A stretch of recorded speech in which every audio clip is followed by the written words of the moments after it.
If you were to wake up in the middle of the night thirsty, I bet that half asleep in the dark, you could find your way from your bedroom all the way to the faucet, take a sip of water, and get back in bed without even thinking about it.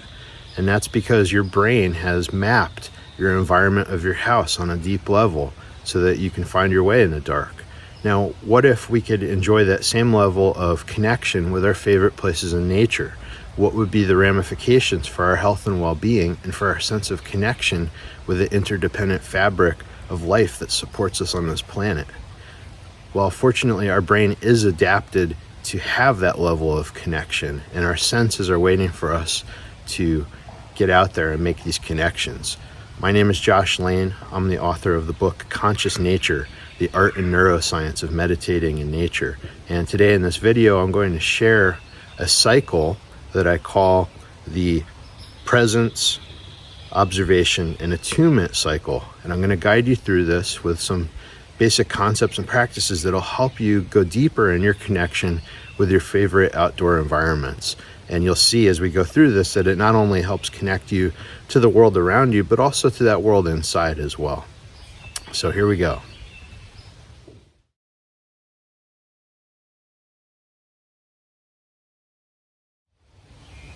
So the first part of this cycle is presence, because if we're not present, if we're not mindful, we could be in the most beautiful place in nature, but if our mind isn't here right now, we're going to miss 99% of what is going on around us and within us. So the first step in cultivating this connection with our environment is coming into the moment, inviting our senses to bring us right here, right now. So a simple way to do that is just to take a breath, just feel the energy of nature coming into you, infusing you, and then just letting go of anything you don't need, any stress or worry or anything that might be pulling you somewhere else. Just take a few breaths, breathe in nature, and then just let it go and come into the moment. And just start to extend your senses out around you. And a great question, a great practice that helps us come into this level of presence is simply to ask, what's happening right now, right here? And extend each sense out one at a time. The eyes, the ears, feel the breeze on your skin. Take a deep breath of the air around you. You could even taste the air. Breathe some in through your mouth and just taste whatever's on the air. And just feel your entire body here in this moment. Just doing that for 30 seconds or a minute can have an immense impact on your day if you do that a few times throughout the day. When you first get up for a cup of tea or coffee, just step out the door and feel the breeze on your skin. Or during your lunch break, step outside of the building and just connect. Look up at the clouds, listen to the birds. These little moments are cumulative and they help us develop that sense of presence. Another great thing you can do is to adopt what I call a meditation spot, or what's also known as a sit spot. Find a place, could be right outside your door, out in the garden, out in the local park, off to the side of your favorite trail. Get to know this place. Go there every day if you can, or at least a few days a week, even for 5 or 10 minutes, and just allow yourself to be present in your senses, open to what's there. So as we do this, as we cultivate presence, we come into that state of mindfulness. We start to let all the thoughts that we're thinking about, all our task lists and all the things from the rest of our day, they start to drop away, and we find ourselves right here taking root in what is. And this is important because nature is happening right now. So if we want to connect with nature, whether it's inside of us, our inner nature, or around us, the nature around us in our environment, we must come into the moment, because that's where the magic is happening. And the more that we arrive there, the more we start to connect with that magic. And this leads us naturally into the next stage of our cycle, going from presence to observation.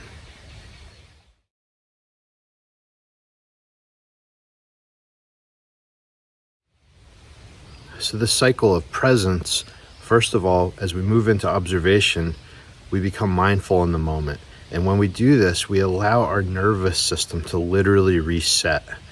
We step out of that beta brainwave, choppy brainwave of constant activity and mental thinking about things we need to do, and we come into our senses. We literally start to move into an alpha brainwave, and this resets our attention circuits as our nervous system can regulate itself and release stress. So that's just one benefit I wanted to share about the first stage of our cycle, which is coming into presence. Now, as we do that, as we start to reset our nervous system, we start to come into an inner balance with ourselves.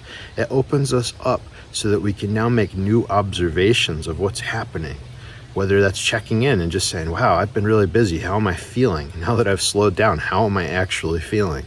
We could check in on that level. We could also check in around us. What's the vibe of the place around us in nature? What are the birds doing? What is the animal activity? What's the wind like? What's the condition of the plants and trees and the water here on the landscape? We can start to make observations of our place.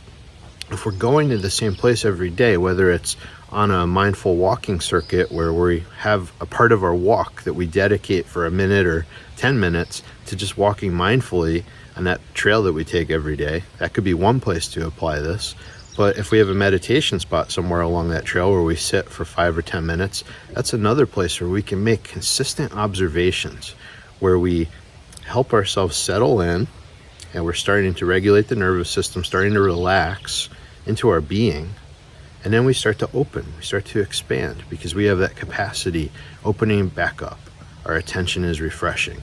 And so now we're able to pull in through our senses the energy of nature. Literally, each sense is a different way to bring in the patterns and bring them inside of us. And this is where the magic's happening, because we are actually each making a map of the places that we inhabit. And this map of nature, if we make it important, if we make it important enough to focus our senses every day, even just a little bit in a quality way, on the patterns of nature around us, our mind starts to map what our senses are taking in.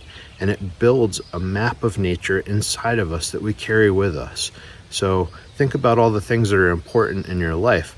Maybe it's connections with family, maybe it's the home that you live in and tending to that place, or it's things you do at work that are your daily tasks you tend to. Your brain has mapped all of this, and you have that stored inside of you quick, and you can bring it up in your memory because it's important.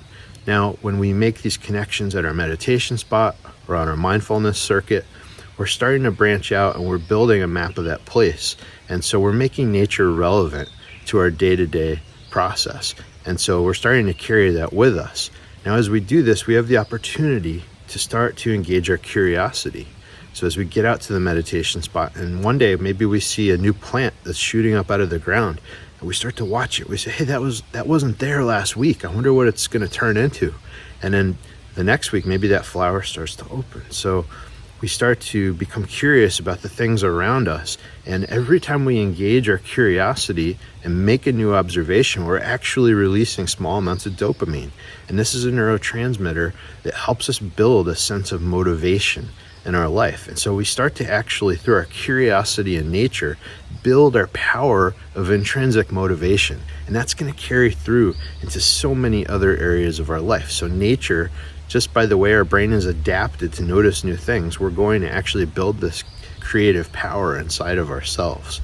So as we accumulate observations in a place, one of the benefits is we build that creative power, but also we build a map of that landscape and the lives of the animals and plants and all the beings there. And as we build that and start to carry it inside of us, there's an empathy that naturally is going to start to open up because we feel connected to that place. It's what's called place attachment.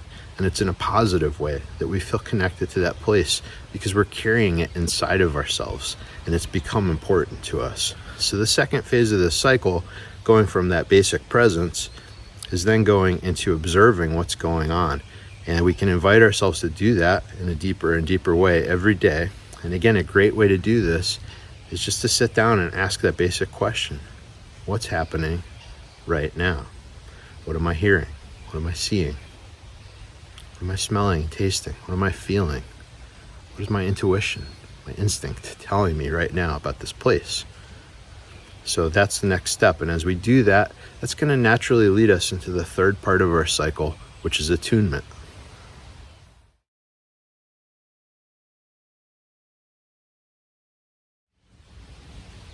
Now, that presence that we've developed helps us to regulate ourselves, settle in, and feel more connected.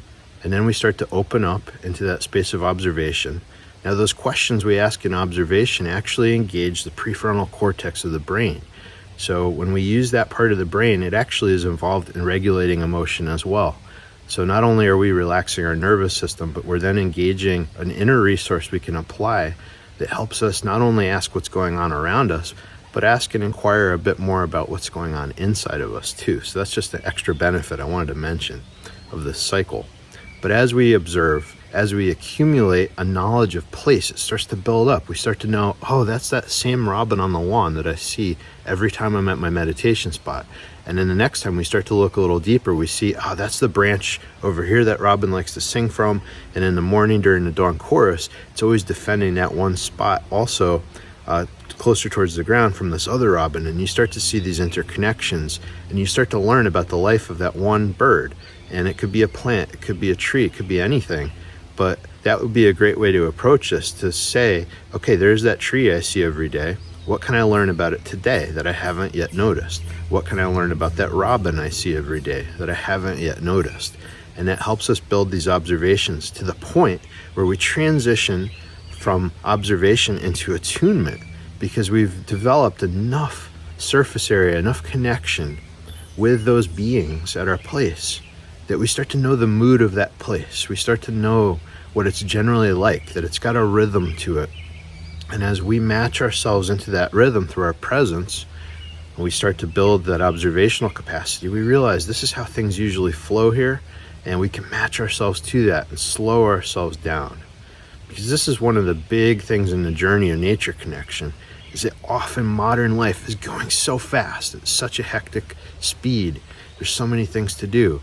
And when we step into the woods or wherever it is outside, if we bring that energy of that intensity with us, we're going to make a big splash, because it's not going to be harmonious with that slower pace that's going on, of that baseline of the place. So this is a great piece of attunement.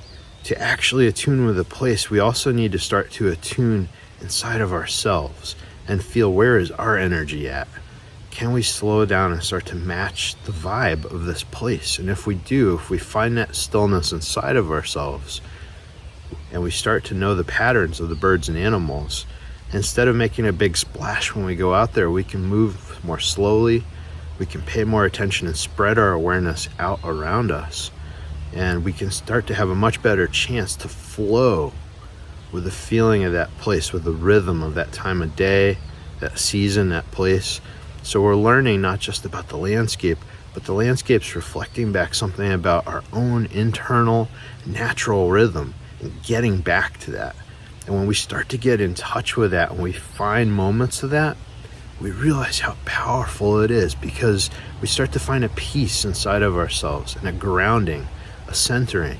And other people will probably start to notice, like, wow, since you've been getting out there into nature, I've noticed a shift in you. You seem more peaceful and attuned. This is a common kind of a statement to hear for people who get into this practice. So don't be surprised if it happens to you as well. So this benefit of this feeling of connection starts to ripple out into the rest of our day.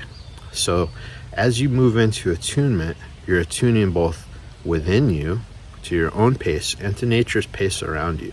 And a really great way to do this is just let your hearing expand out around you to the sounds, because there's a sound to the soundscape of a place, and it carries a rhythm, a cadence, a tonality to it.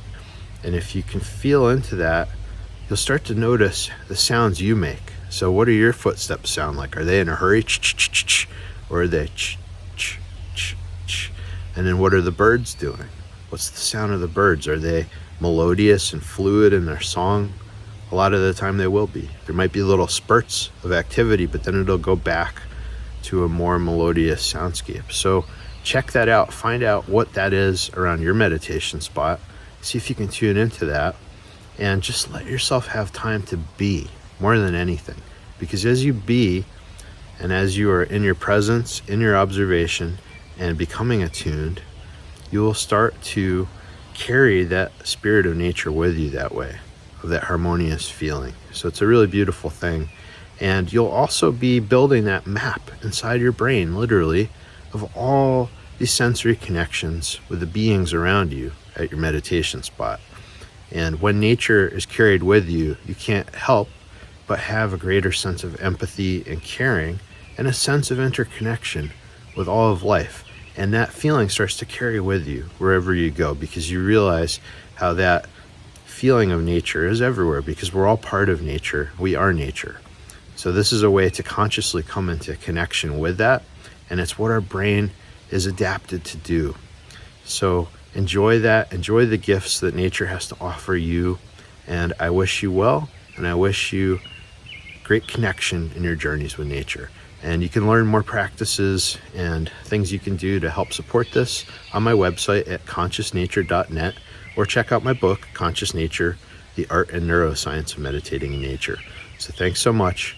May your journeys in nature nourish you.